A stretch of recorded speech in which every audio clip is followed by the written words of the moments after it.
Nicole Gage, j'ai été secrétaire d'État aux droits des victimes et aujourd'hui je préside la Fondation Casque Rouge. C'est une fondation qui a deux vocations.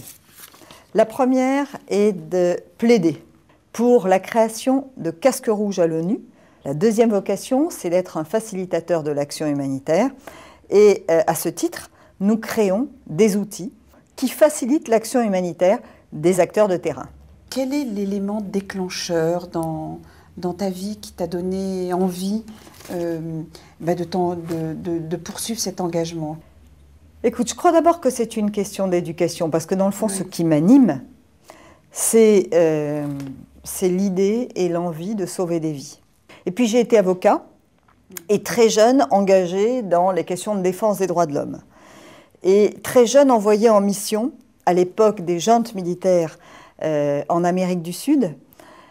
Et j'ai eu la chance de contribuer à sauver la vie d'un homme qui avait été enlevé et pris en otage par les juntes militaires uruguayennes.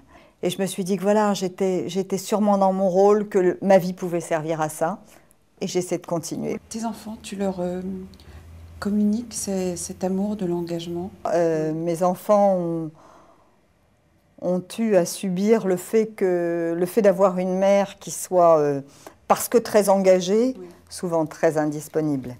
Alors pendant un temps, mes enfants n'ont pas particulièrement bien compris et surtout pas tellement apprécié que je puisse à ce point m'engager et m'engager pour les autres. Oui. Aujourd'hui, ils ont grandi, ce sont de grands adolescents et je crois qu'ils comprennent ce que fait leur mère. Et moi, je n'attends qu'une chose, c'est qu'ils me rejoignent dans ma petite armée de casques rouges.